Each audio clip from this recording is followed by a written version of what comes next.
இந்த 3 குளத்துல குளிச்சுட்டு இங்க இருக்கக்கூடிய சிவனையும் பார்வதியும் வழிபாடு செய்தால் சத்தியமா குழந்தை பிறக்கும் அப்படின்னு திருஞான சம்பந்தர் பாடியிருக்கார். பில்லி சூன்ய மாந்திரிகங்கள் இதெல்லாம் பண்ணக்கூடியதானதுல இருந்து நிவர்த்தி பெறக்கூடியதானது இந்த அகோராஸ்திரத்தை பண்ணிட்டா நமக்கு எப்பேற்பட்டதான தடைகளாக இருந்தாலும் ஆபிச்சார தோஷங்களாக இருந்தாலும் நிவர்த்தி ஆகுங்கிறது இந்த ஆலயத்தோட தனி சிறப்பு. சிவபெருமானுக்கு இருக்கப்படுவதாக சொல்லப்படக்கூடிய 5 திருமுகங்கள்ல ஒரே ஒரு முகம் மட்டும்தான் உருவமாக இருக்கக்கூடியது. அது இந்த திருவெண்காடு கஷேத்திரத்துல இருக்கு. அகோர மூர்த்தியாக அருள் பாலிச்சுருக்கார். மற்ற 4ம் லிங்க சுரூபமா தான் காட்சி கொடுக்கிறது. ஆண் குழந்தை வாரிசு வேணும்னா இந்த ஆலயத்திற்கு தான் வரணும், வேற எங்கேயும் போகணும்னு அவசியம் கிடையாது. முக்குள ஸ்நானம் பண்ணிட்டு சுவாமியோட அம்பாளுக்கும் அர்ச்சனை பண்ணி பிள்ளையடிக்கு அம்பாளுக்கு ஒரு அர்ச்சனை பண்ணோம்னா கண்டிப்பா ஆண் வாரிசானது கண்டிப்பாக நமது ஆலயத்தில் கிடைக்குங்கிறது ஒரு நிதர்சனமான உண்மை. நவகிரகங்கள்ல புதனுக்கு உண்டான ஸ்தலம் தனி ஸ்தலமாக கருதக்கூடியதானது இந்த ஆலயத்துல.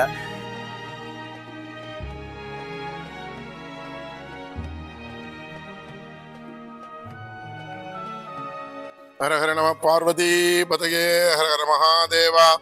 தென்னாடுடைய சிவனே போற்றி, எந்நாட்டவர்க்கும் இறைவா போற்றி.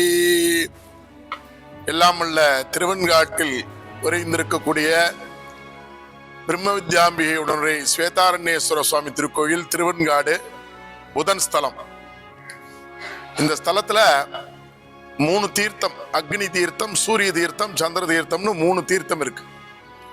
இந்த 3 தீர்த்தங்கள் சிவபெருமான் நடராஜ ஸ்வரூபமாக இருந்து நர்த்தனம் ஆடுகின்ற பொழுது ஆனந்த தாண்டவம் ஆடி முடிச்ச உடனே அவருடைய கண்கள்லேருந்து நீர் வந்தது. அது 3 இடத்துல 3 சொட்டு விழுந்தது. 3 கண்கள்லேருந்து 3 சொட்டு நீர் 3 இடத்துல விழுந்தது. சிவபெருமானுக்கு 3 கண்கள், அக்னி, சூரியன், சந்திரன் 3 கண். இந்த 3 கண்லேருந்து 3 சொட்டு நீர் துளிகள் வந்து விழுந்து 3 குளமாக மாறியது. ஆகையினாலதான் அக்னி தீர்த்தம், சூரிய தீர்த்தம், சந்திர தீர்த்தம் அப்படின்னு இந்த தீர்த்தத்துக்கு பேர். இந்த 3 தீர்த்தத்துல குளிச்சுட்டு இங்க இருக்கக்கூடிய சிவபெருமானையும் பார்வதி தேவியும் வழிபாடு செய்தால் இதற்கு முன்பு 3 ஜென்மாவில நாம செஞ்சதான பாவங்கள் எல்லாம் விலகி போகும். அதாவது பூர்வ ஜென்ம பாவத்தை போக்கக்கூடிய ஸ்தலம் இது. திருவெண்காடு ஸ்தலத்தினுடைய மகிமை என்ன அப்படின்னு கேட்டேன்னா, பூர்வ ஜென்ம பாவத்தை போக்கக்கூடிய ஸ்தலம். காசிக்கு சமமானதாக 6 ஸ்தலங்கள் சொல்றார். அதுல முதல் ஸ்தலம் ஸ்வேதாரண்யம் அப்படின்னு சொல்லப்பட்டதான திருவெண்காடு ஸ்தலம். ஸ்வேதாரண்யம், பஞ்சநதம், கௌரி மாயவரம், மத்தியார்ச்சனம், சாயாவனம், ஸ்ரீவாஞ்சியம்னு 6 க்ஷேத்திரம் காசிக்கு சமமான க்ஷேத்திரம். திருவெண்காடு க்ஷேத்திரம் தான் அதுல முதன்மையான க்ஷேத்திரம். ஸ்வேதாரண்யம் அப்படின்னு சொல்லப்பட்டதான திருவெண்காடு க்ஷேத்திரம். ஸ்வேதம்னா வெண்மை, ஆரண்யம்னா காடு. திரு என்பதை மரியாதை நிமித்தமா சேர்த்து இந்த க்ஷேத்திரத்துக்கு பேர் திருவெண்காடு. இந்த சுவாமியினுடைய பெயர் தான் திருவெண்காட்டு ஈசன் அப்படிங்கிறதா தமிழாக்க பெயர். அம்பாளுடைய பெயர் பிரம்ம வித்யாம்பிகை. பிரம்ம வித்யாம்பிகை, பெரிய நாயகி அப்படின்னு தமிழ சொல்லுவாங்க.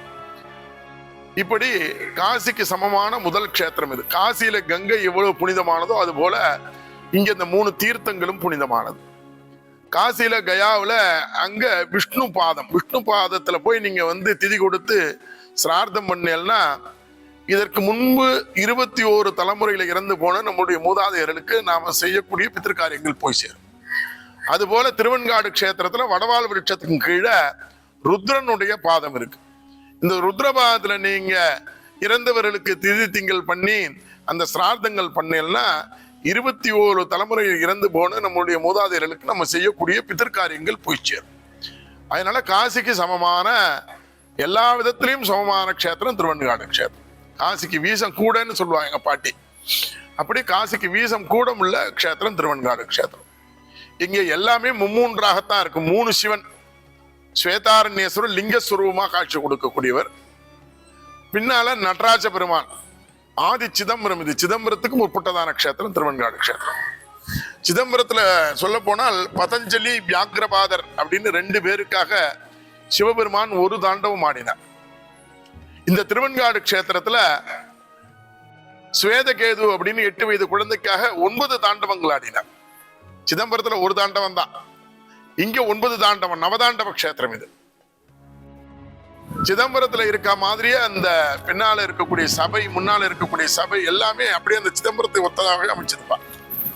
200 ஆண்டுகளுக்கு முன்பால அந்த சபையை தருமை ஆதீன குருமணிகள் அதை வந்து செஞ்சு கொடுத்துருக்காங்க. தருமை ஆதீன கர்த்தர்களால் அந்த திருப்பணி செய்யப்பட்டு அங்க நடராஜருக்கு தனியாக கோவில் அமைக்கப்பட்டிருக்கிறது. ஆதி சிதம்பரம் என்பதை எடுத்துக்காட்டும் வகையில் அங்க கோவில் அமைச்சிருக்காங்க. அதுல 21,600 ஓடுகள் சிதம்பரத்திலையும் திருவெண்காட்டிலையும் தான் அந்த 21,600 ஓடுகள் செதுக்கியிருக்காங்க. அங்க தங்க தகட்டினால் ஆன பொற்சபை, இங்க தாமிர சபை, தாமிர தகட்டினால் ஆன சபை. இங்கே 21,600 ஓடுகள் தான் பதிச்சிருக்காங்க. இந்த 21,600 ஓடுகள்ங்கிறது ஒரு மனிதன் ஒரு நாளைக்கு சுவாசம் பண்ணக்கூடிய மூச்சு காற்றினுடைய அளவு 21,600 தடவைகள். அப்படி சுவாசம் பண்ணான்னா அவன் ஆரோக்கியமான மனிதனா இருக்கான்னு விஞ்ஞானம் சொல்றது. அந்த தத்துவத்தை அடிப்படையாக வைத்து 21,600 ஓடுகள் செதுக்கியிருக்கா.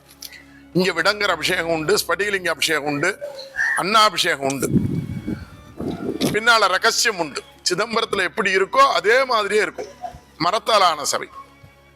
அப்புறம் அங்க கோவிந்தராஜ பெருமாள் இருக்கக்கூடிய சிவக்ஷேத்திரம். அதே மாதிரி இங்க ஸ்வேதவன பெருமாள் இருக்கக்கூடிய சிவக்ஷேத்திரம். அங்க தில்லையில தில்லை காளி, நர்தன காளி, இங்க ஸ்வேத மகா காளி. அப்படி சிதம்பரத்தை ஒத்ததாகவே எல்லாமே திருவெண்காட்டில் அமைஞ்சிருக்கும். 2வது சிவன். 3வது சிவன் அகோரமூர்த்தி அப்படின்னு 3வது சிவன். சிவபெருமானுக்கு 5 முகம், ஈசானம், தத்புருஷம், அகோரம், சத்யோஜாதம், வாமதேவம்னு 5 திருமுகங்கள் உண்டு. இந்த 5 திருமுகங்களுக்கும் 5 வேலைகள் உண்டு. பஞ்சகிருத்தியங்கள்னு பேரு. சிருஷ்டி, ஸ்திதி, சம்ஹாரம், திரோபாவம், அனுகிரகம். படைத்தல், காத்தல், அழித்தல், மறைத்தல், அருளுதல் சொல்லப்பட்டதான 5 கிருத்தியங்களை இந்த 5 முகங்களும் செய்யும். எங்க சார் இருக்கு, லிங்கமா தானே காட்சி கொடுக்கிறார் அப்படின்னு கேட்டேன்னா, அந்த லிங்கத்தை சுற்றி 4 திசைகள்ல 4 முகம், மேல் நோக்கியதாக தலபாகத்தில் ஒரு முகம், 5 முகம். இந்த 5 முகம் தான் இந்த உலகத்தினுடைய பிறப்பிலேருந்து இறப்பு வரைக்கும் இந்த 5 முகத்தினுடைய தொழில்கள் தான் எல்லாமே. அதனாலதான் சிவபெருமான வழிபாடு பண்றோம் நம்ம. அதுல சிவபெருமானுடைய தென் திசையை நோக்கிய பகுதிக்கு பேர் அகோர முகம் அப்படின்னு பேர். அந்த அகோர முகத்தினுடையதான வேலை சம்ஹாரம் பண்ணக்கூடிய, தீயவைகளை அழிக்கக்கூடியது. மருத்துகா அசுரன் அப்படின்னு ஒரு அசுரன் சிவபெருமானை நோக்கி தவம் பண்ணா, கடலுக்கு அடியில மூழ்கின்று மூச்சு காத்து அடக்கின்று சிவபெருமானை நோக்கி தபஸ் பண்ணா, யார் தவம் செய்தாலும் சிவபெருமான் காட்சி கொடுத்தார். தன் கையில இருக்கக்கூடிய சூலாயுத்த அசுரனுக்கு வரமா கொடுத்தார். இந்த சூலாயுத்த வரமா வாங்கின்ற அசுரன் அவனுடைய அசுரத்தன்மையின் காரணமாக நல்ல பொருள் ஒரு கெட்டவன் கையில் கிடைச்சுன்னா என்ன ஆகுங்கிறது ஒரு உதாரணம். அவன் என்ன பண்றான், மதங்காதி முனிவர்களையும் இந்திராதி தேவர்களையும் கொடுமைப்படுத்துறான். தவம் செய்து கொண்டிருந்த முனிவர்களையும் தேவர்களையும் விஷப்படுத்துறான்.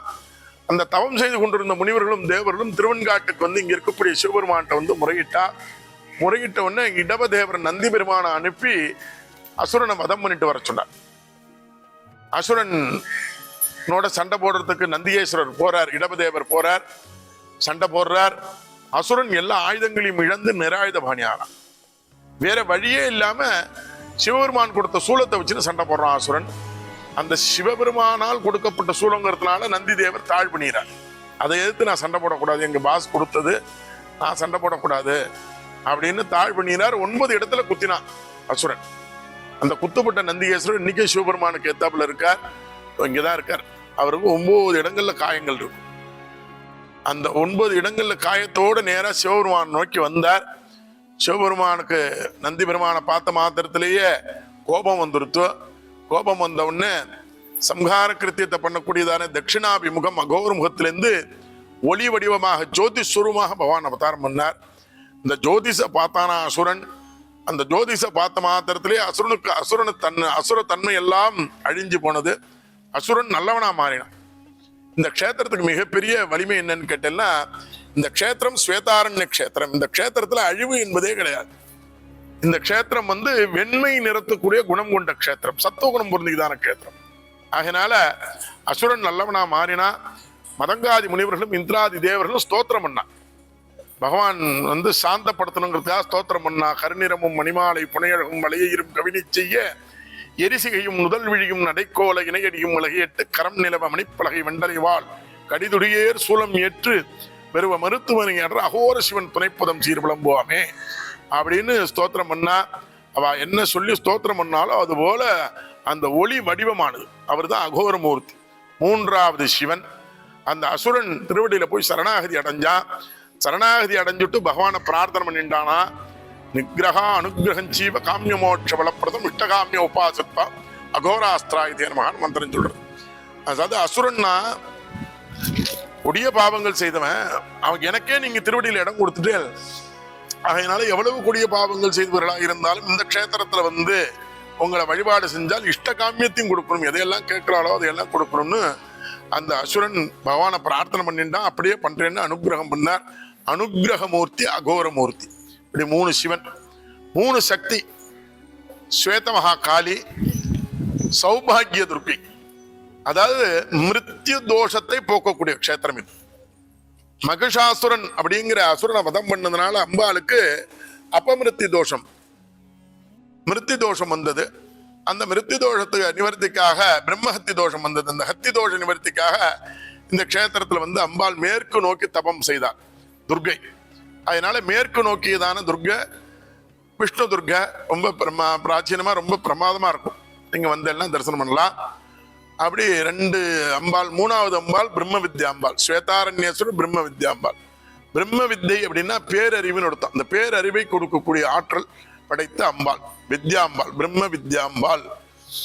படிப்புக்கு கல்விக்கு அதிபதியான புதன், புத்திக்கு அதிபதியான புதன் அந்த அம்பாள் சன்னதி வாசல்ல தான் இருக்கார். புதன் ஏன் இந்த க்ஷேத்திரத்துக்கு வந்தார் அப்படின்னு கேட்டேன்னா, இந்த க்ஷேத்திரத்துக்கு வந்து வழிபாடு செஞ்சுதான் அவருக்கு சாப விமோசனம் கிடைச்சது. இங்க வந்து கிழக்கு நோக்கி அமர்ந்து தவம் செய்து அவருக்கு இந்த பாப விமோசனம் கிடைச்சது. அதனாலதான் புதனுக்கான க்ஷேத்திரம் இது. பூர்வ ஜென்ம பாவத்தை போக்கின்றார் அவர். அதனால புதனுக்கான க்ஷேத்திரமா இருக்கு. இந்த ஊர்ல இருக்கக்கூடிய தட்சிணாமூர்த்தி ரொம்ப விசேஷமான தட்சிணாமூர்த்தி, மேதா வித்யா தட்சிணாமூர்த்தின்னு பேரு. நெக்ரோதாசனம் அப்படின்னு ஒரு ஆசனத்துல அமர்ந்திருப்பார். எல்லா தட்சிணாமூர்த்தியும் ஒரு காலை தொங்க போட்டுன்னு ஒரு காலை மடக்கிட்டு உட்கார்ந்துருப்பா. ஆனா இவர் வந்து அங்கங்கள் ஒவ்வொன்றும் ஒரு திசை நோக்கியதாக அமர்ந்திருப்பார். மேதா வித்யா தட்சிணாமூர்த்தின்னு பேரு. நெக்ரோதாசனம் அப்படின்னு ஒரு ஆசனத்துல அமர்ந்திருப்பார். இவருக்கு கீழே பிரம்மா உபதேசம் பண்ணிட்டார். அதாவது தட்சிணாமூர்த்தியினுடைய அவதாரமே என்னன்னு கேட்டேன்னா, சனகாதி முனிவர்களுக்கு சிவபெருமான் ஆசிரியராக இருந்து உபதேசம் செய்தார். அதுதான் தட்சிணாமூர்த்தி அப்படிங்கிற கோலம். குருவாக இருந்த, அதனால தான் குரு அப்படின்னு நம்ம அவரை சொல்றோம். தட்சிணாமூர்த்தியை குருன்னு அதனால தான் சொல்றோம். உபதேசம் பண்ணதுனால அவர் குரு. இந்த க்ஷேத்திரத்துல பிரம்மாவுக்கு உபதேசம். பிரம்மனுக்கு வந்து முருகன் கையால கொட்டுப்பட்டு பிரம்ம ஞானத்தை மறந்து போன காரணத்தினால இந்த க்ஷேத்திரத்துல வந்து அந்த பிரம்ம ஞானத்தை உபதேசம் பண்ற தட்சிணாமூர்த்தி கிட்ட உபதேசம் பண்ணின்றதாக வரலாறு. அதனால இந்த பிரம்ம ஞானத்தை கொடுக்கக்கூடிய க்ஷேத்திரம் இது. ரொம்ப பழமையான க்ஷேத்திரம். 3 ஸ்தல விருட்சம், ஆலமரம், கொண்டரி மரம், வில்வ மரம்னு 3 ஸ்தல விருட்சம் இந்த க்ஷேத்திரத்துல. புத்திர சந்தானத்துக்கான க்ஷேத்திரம். நாயன்மார்கள்ல 4 பேரும் இந்த க்ஷேத்திரத்துல பாடியிருக்கா. சமயக்குறவர்கள் 4 பேரும் இந்த க்ஷேத்திரத்துல பாடியிருக்கா. அதுல திருஞான சம்பந்தர் இந்த க்ஷேத்திரத்துல பாடுகின்ற பொழுது, பேயடையா விரிவெய்தும் பிள்ளையினோடு உள்ளம் நினைவது ஆயினவே வரம் பெறுவர் ஐயுற வேண்டாம் ஒன்றும் வே எனதோல் உமைபங்கன் வெண்காட்டு முக்குள நீர் தோய்வினையார பிரதம்மை தோயாவான் தீவினையே அப்படின்னு இந்த க்ஷேத்திரத்துல பாசுரம் பண்ணியிருக்கார். இந்த க்ஷேத்திரத்துல வந்து இந்த 3 குளத்துல குளிச்சுட்டு இங்க இருக்கக்கூடிய சிவனையும் பார்வதியும் வழிபாடு செய்தால் சத்தியமா குழந்தை பிறக்கும் அப்படின்னு திருஞான சம்பந்தர் பாடியிருக்கார். அப்படிதான் நடந்திருக்கா அப்படின்னு கேட்டேன்னா, பண்ருட்டியை சார்ந்தவர் அச்சுத கலப்பாளர்னு பெரிய செல்வந்தர். அவருக்கு புத்திர சந்தானம் இல்லை. அந்த ஜாதகத்தை எடுத்துன்னு போய் எல்லாருக்கிட்டையும் பார்க்கிறார். எல்லாரும் உனக்கு இந்த ஜென்மாவில குழந்தை வாக்கியம் கிடையாது அப்படின்னு சொல்லிடுறா. அவருடைய குருநாதர்கிட்ட போறார். அவருடைய குருநாதர் சொல்றார், நீ வந்து 12 திருமுறை புஸ்தகத்தை வச்சு கயிறு போட்டு பாரு அப்படின்னு அவருக்கு ஒரு ஐடியா கொடுக்கிறார். அதன் பிரகாரம் அவர் வந்து அந்த குருநாதருடைய பேச்சை கேட்டு 12 திருமுறைகள்ல அந்த கயிறு சாற்றி பார்க்கின்ற பொழுது திருஞான சம்பந்தர் திருவெண்காட்டுல பாடின அந்த திருவெண்காட்டு பதிகம் அவருக்கு வருது. திருவெண்காட்டு பதிகத்துல சொன்ன வாக்குல அவர் திருவெண்காட்டுக்கு வந்து இங்க இருக்கக்கூடிய முக்குளத்துல நீராடி சிவபெருமானையும் பார்வதி தேவியும் வழிபாடு செய்து வீட்டுக்கு போய் தூங்குறார். கனவுல இறைவன் வந்தான், உனக்கு இந்த ஜென்மாவில உனக்கும் இந்த உன்னுடைய மனைவிக்கும் குழந்தை கிடையாது. ஆனால் திருஞான சம்பந்தர் பாடிட்டு போன பாட்டை நம்பி நீ திருவெண்காட்டில் வந்து வழிபாடு செய்த காரணத்தால் உனக்கு புத்திர சந்தானம் அப்படின்னு அந்த அச்சுத கலப்பாளருக்கு குழந்தை பிறந்தது. அவர் தான் மெய்கண்டார். பிற்காலத்துல பெரிய சைவ சித்தாந்த நூல் சிவஞான போதம் என்கிற சைவ சித்தாந்த நூலை எழுதிய மெய்கண்டார் அவதரிப்பதற்கு மூலமாக இருந்த க்ஷேத்திரம் இந்த திருவெண்காடு க்ஷேத்திரம். ரொம்ப பழமையான க்ஷேத்திரம். அதனால கல்வி நிறைய கொடுக்கக்கூடிய க்ஷேத்திரம் திருவெண்காடு க்ஷேத்திரம், புத்தி கொடுக்கக்கூடிய க்ஷேத்திரம், ஞானத்தை கொடுக்கக்கூடிய க்ஷேத்திரம், அந்த குழந்தை பாக்கியத்தை கொடுக்கக்கூடிய க்ஷேத்திரம். அச்சுத கலப்பாளருக்கு எப்படி குழந்தை வந்ததோ அதுபோல 10 வருஷம் 12 வருஷம் 15 வருஷம்லாம் குழந்தை இல்லாதவர்கள் இந்த க்ஷேத்திரத்தில் பெரிய பெரிய டாக்டர்ஸ்லாம் இங்கே வந்து ஸ்நானம் பண்ணி ஆண் குழந்தை வேணும் கேட்டுன்னா அவளுக்கு ஆண் குழந்தை பிறந்திருக்கு, பெண் குழந்தை வேணும் கேட்டவாளுக்கு பெண் குழந்தை பிறந்திருக்கு. இப்படி புத்திர சந்தானத்தை கொடுக்கக்கூடிய க்ஷேத்திரம் திருவெண்காடு க்ஷேத்திரம். எல்லாரும் வந்து வழிபாடு பண்ணணும்.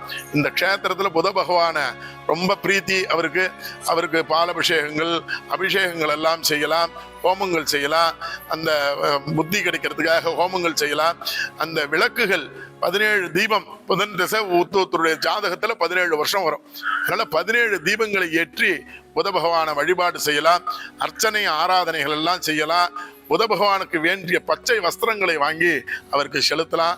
பச்சை மாலைகள் நாயுருவி அந்த மாலைகளை வாங்கி பகவானுக்கு செலுத்தலாம். இப்படி புதனுக்கான பரிகாரங்களை செய்யலாம்.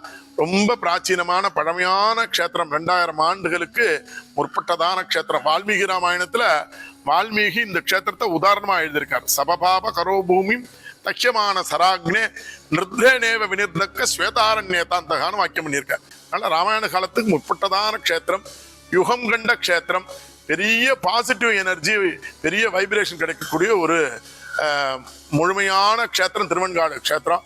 எல்லாரும் வந்து எல்லாம் வல்ல அகோரமூர்த்தி உலகத்தில் எங்கேயுமே கிடையாது. திருவெண்காடு ஒரு க்ஷேத்திரத்துல தான் சிவபெருமானுக்கு இருக்கப்படுவதாக சொல்லப்படக்கூடிய 5 திருமுகங்கள்ல ஒரே ஒரு முகம் மட்டும்தான் உருவமாக இருக்கக்கூடியது. அது இந்த திருவெண்காடு க்ஷேத்திரத்துல இருக்கு.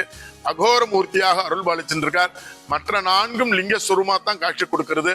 ரொம்ப பழமையான க்ஷேத்திரம். புதன் அந்த படிப்புக்குரிய புதன் புத்திக்குரிய புத பகவான் இருக்கக்கூடிய க்ஷேத்திரம்.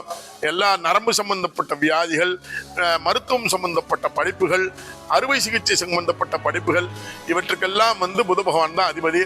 ஞானத்தை கொடுக்கக்கூடியவன், அரசியல் மேன்மையை கொடுக்கக்கூடியவன் புத பகவான் தான். புத்தி தாதா தனப்பிரதான்னு சொல்லுவான் புத பகவான. புதன் மொத்தம் மட்டும் ஒருத்தருடைய ஜாதகத்துல நல்லா இருந்துட்டான்னா 8 கிரகங்கள்னால எந்த துன்பங்கள் வந்தாலும் அதை எல்லாத்தையும் தடுத்து நிறுத்துறான். புதன் ஒத்த நல்லவனா இருந்துட்டானா போதும். அப்படிப்பட்டதான புத க்ஷேத்திரம் திருவெண்காடு க்ஷேத்திரம். எல்லோரும் வந்து வணங்கி எல்லாம் அல்ல பிரம்ம வித்தியை உடலாகிய ஸ்வேதாரண்யேஸ்வர பெருமான் அருளை பெற வேண்டும் என்று உங்களை வேண்டி விரும்பி கேட்டுக்கொள்கிறேன். ஓம் ஹர நம பார்வதி பதையே ஹர மகாதேவா. தென்னாடுடைய சிவனே போற்றி, எந்நாட்டவர்க்கும் இறைவா போற்றி, காவாய் கனகத்திரளே போற்றி, கைலை மலையானே போற்றி போற்றி. எல்லாம் வல்ல இறைவன் கருணையே உருவமாகவும் கண்கண்ட தெய்வமாகவும் விளங்கக்கூடிய பிரம்ம வித்யாம்பிகா சமேத ஸ்வேதாரண்யேஸ்வரர் ஆலயம் சிறப்புகள். நமது ஊர் பேர் திருவெண்காடு. நம்மள ஆலயத்தோட ஊர் பேர் வந்து திருவெண்காடு. இரண்டாவதாக குறிப்பிடக்கூடியது முதல் அம்பாள். இந்த ஆலயத்தை பொறுத்த வரைக்கும் சொல்லணும்னா சிறப்புகள்னு பார்த்தோம்னா 3 சுவாமி, 3 அம்பாள், 3 தீர்த்தம், 3 விருட்சம். ஒரு ஆலயத்திற்கு ரொம்ப முக்கியமானது அப்படின்னு பார்த்தோம்னா ஸ்தலம், தீர்த்தம், விருட்சம் அப்படின்னு சொல்லுவாங்க 3. இந்த ஆலயத்தை பொறுத்த வரைக்கும் எல்லாமே 3 புரியுதா இல்லையா? முதலாக கூறக்கூடியதான சுவாமி இறைவன் பார்த்தோம்னா பிரம்ம வித்யாம்பிகா சமேத ஸ்வேதாரண்யேஸ்வரர். பிரம்ம வித்யாம்பிகா அப்படின்னு பார்த்தோம்னா பிரம்மனுக்கு இந்த ஆலயத்தில் வந்து அம்பாள் உபதேசம் பண்ணதுனால பிரம்ம வித்யாம்பிகான்னு சொல்லுவாள். சுவாமியோட எம்பெருமான் பேர் ஸ்வேதாரண்யேஸ்வரர், பிரதானமான ஈஸ்வரன் பேர். ஸ்வேதம் அப்படின்னா எந்நேரமும் வஸ்திரம் வந்து வெள்ளை வஸ்திரத்தை உடுத்தி கொண்டு இருக்கக்கூடியதான சுவாமி இறைவன் ஸ்வேதாரண்யேஸ்வரர். ஸ்வேத க்ஷேத்திரம்னு பேருவா இந்த ஆலயத்தோட பேர். ஆதி சிதம்பரம், இந்த ஊர் பேர் வந்து ஆதி சிதம்பரம்னு அழைப்பா. ஏன் அப்படி அழைக்கிறா அப்படின்னா 108 தாண்டவத்தையும் இந்த இடத்துல ஆடி கட்டினதாக ஆதி சிதம்பரம் அப்படிங்கிற ஒரு பொருள் உண்டு இந்த ஆலயத்திற்கு பேர். இரண்டாவதாக இருக்கக்கூடியதான சுவாமி மூர்த்தி, விசேஷமான மூர்த்தி அப்படின்னு பார்த்தோம்னா அகோரகாளி அகோர மூர்த்தி. இந்த ஆலயத்தோட தனி சிறப்பு அப்படின்னா இந்த மூர்த்தி தான். கருணாமூர்த்தியாக இருக்கக்கூடியதானது அகோர மூர்த்தி. இந்த ஆலயத்தில் சிவனோட வடிவம் மொத்தம் 64 வடிவங்கள். எல்லாத்திற்கும் தெரிஞ்சது முதல் திருமேனி லிங்க திருமேனி, அதற்கப்புறம் இப்படியே லிங்கோத்பவ, அர்த்தநாரீஸ்வரர், சரபேஸ்வரர், இந்த மாதிரி ஒவ்வொரு அவதாரம். இதில் 64 வடிவத்தில் 43வது வடிவம் அப்படின்னு சொல்லக்கூடியதான வடிவம் தான் இந்த அகோர மூர்த்தி. அகோர மூர்த்தியோட தனி சிறப்பு அப்படின்னு பார்த்தோம்னா சுவாமியோட தட்சிண பாகம் சொல்லக்கூடியதானது 5 முகங்கள். ஈசானம், தத்புருஷம், அகோரம், வாமதேவம், சத்யோஜாதம் அப்படின்னு சொல்லக்கூடியதான 5 முகங்கள். அதில் சுவாமிக்கு வந்து அகோர பாகத்தில் இருக்கிறதான அகோரம், அதிலிருந்து ரூபமாக வந்தக்கூடியது தான் அகோர மூர்த்தி. சுவாமி மருத்துவாசுரனை சம்ஹாரம் பண்ணுறதுக்காக சுவாமி அவதரித்ததாக இந்த ஆலயத்தோட புராணங்கள் கல்வெட்டுகள் கூறப்படுகிறது. மருத்துவாசுரனை இங்கே சம்ஹாரம் பண்ணாமல் அனுகிரக மூர்த்தியாக இருக்கார் சுவாமி. மருத்துவாசுரனை வந்து சுவாமி ரூபத்தை பார்த்த உடனே மருத்துவாசுரன் சரணடைந்துடுறான் இந்த ஆலயத்தில். சுவாமிக்கு 5 அஸ்திரங்கள், இறைவனுக்கு எம்பெருமானுக்கு சிவனுக்கு 5 அஸ்திரம் அப்படின்னு சொல்லக்கூடியது. 5 அஸ்திரம் பஞ்சாஸ்திரம்னு சொல்லுவாங்க. அகோராஸ்திரம், பாசுபதாஸ்திரம், சுரிகாஸ்திரம், ரகாஸ்திரம், சிவாஸ்திரம் அப்படின்னு சொல்லக்கூடியதான 5 அஸ்திரங்கள். இந்த 5 அஸ்திரங்கள்ல அகோராஸ்திரத்திற்கு அதிபதியாக இருக்கக்கூடியது இந்த அகோர மூர்த்தி. அகோராஸ்திரத்தை பரிபூர்ணமாக பண்றது மூலியமா நமக்கு என்ன கிடைக்கும் அப்படின்னா, ஆபிசார தோஷம் சொல்லக்கூடியதான தோஷங்கள்ல இருந்து நிவர்த்தி, பில்லி சூன்ய மாந்திரிகங்கள் இதெல்லாம் பண்ணக்கூடியதானதுல இருந்து நிவர்த்தி பெறக்கூடியதானது இந்த அகோராஸ்திரம். அகோராஸ்திரத்தை பண்ணிட்டா நமக்கு எப்பேற்பட்டதான தடைகளாக இருந்தாலும் ஆபிசார தோஷங்களாக இருந்தாலும் நிவர்த்தி ஆகுங்கிறது இந்த ஆலயத்தோட தனி சிறப்பு. இந்த இடத்துல அகோராஸ்திர ஹோமம் பண்ணுறது ரொம்ப ஒரு தனி சிறப்பானது கொண்டது. 3வது முகூர்த்தம், விசேஷமான முகூர்த்தம் அப்படின்னு பார்த்தோம்னா ஆதி சிதம்பரம். ஏற்கனவே சொன்ன மாதிரி ஆதி சிதம்பரம்னு சொல்லியிருப்பேன். சிவகாமி அம்பிகா சமேத சச்சபேஸ்வரர் இந்த ஆலயத்தில் ஆதி சிதம்பரம்னு அழைக்கக்கூடியதானது. 108 தாண்டவங்களை புரிந்து ஆதி சிதம்பரம், சிதம்பரநாதன் சிதம்பரத்தில் எப்படி இருக்காலோ அதே மாதிரி ஆதி சிதம்பரம் இங்கே சிதம்பரத்தில் இருக்கிற மாதிரியே குறைகள் பின்னப்பட்டு ஆதி சிதம்பரநாதராக இங்கே காட்சி கொடுக்குறாரு. சிதம்பரத்தில் எப்படி ரகசியம் உண்டோ அதே மாதிரி நமது ஆலயத்திலையும் வெண்காடுலேயும் வந்து சிதம்பர ரகசியம் மாதிரி இங்கேயும் வெண்காடு ரகசியம் தனியாக உண்டு இந்த ஆலயத்தில். 2வது இந்த ஆலயத்தில் ரொம்ப விசேஷமான முகூர்த்தம் அப்படின்னு பார்த்தோம்னா புதனுக்கு இந்த இடத்துல அலிதோஷத்தை நிர்விக்னம் பண்ணுறா இந்த ஆலயத்தில் பொறுத்த வரைக்கும். நவகிரகங்களில் புதனுக்கு உண்டான ஸ்தலம், தனி ஸ்தலமாக கருதக்கூடியதானது இந்த ஆலயத்தில். புதனுக்கு அவரோட அலிதோஷத்தை நிர்விக்னம் பண்ணி இந்த இடத்துல தனியோட பதவியை கொடுக்குறாரு, புதனுக்கு உண்டான பதவியை கொடுக்குறாரு. புதன் கிரகம் அப்படின்னு எடுத்தோம்னா சௌமிய வாசகர்னு பேர். அவரோட பேரே வந்து சௌமிய வாசகாய நமஹ அப்படின்னா முதல் வாக்கியமே. புதன் என்ன பண்ணுவார் அப்படின்னா, வீட்டில் ஒரு சுப காரியங்களை கொடுத்துட்டே இருக்கக்கூடியதான கிரகம் புதன் கிரகம். இல்லை 17 வருஷ பெயர்ச்சி. புதனோட பெயர்ச்சி எத்தனை வருஷம் அப்படின்னா, ஒரு மனுஷனுக்கு 17 வருஷங்கள். 17 வருஷத்திற்கு பெயர்ச்சி ஆகக்கூடிய கிரகம் புதனுக்கு. அதனால தான் 17 தீபம் ஏற்றி 17 பிரதட்சணம் பண்ணுறது இந்த ஆலயத்தோட விசேஷம். புரியுதா இல்லையா? இந்த ஆலயத்தோட விசேஷம். புதன் பகவான் என்ன கொடுப்பார் அப்படின்னா, சரீரத்தில் ஏற்படக்கூடியதான நரம்பு சம்பந்தமான பிரச்சனைகள், சரீரத்தில் ஏற்படக்கூடியதான வெரிகோஸ் வெயின் இந்த மாதிரி நரம்பு சம்பந்தமான பிரச்சனைகள் இருந்ததுன்னா அந்த பிரச்சனையை நிவர்த்தி பண்ணணும்னா புதனுக்கு பரிகார ஹோமமாக சொல்லக்கூடியதானதை பரிகார ஹோமம் பண்ணி அவளுக்கு சுவாமி கலசாபிஷேகம் பண்ணி இந்த தீர்த்தத்தை பிராசனம் பண்ணுறது மூலியமா இந்த வெரிகோஸ் வெயின் நரம்பு சம்பந்தமான பிரச்சனைகள்லேருந்து நிவர்த்தி பெறலாம் புதனுக்கு இந்த இடத்துல.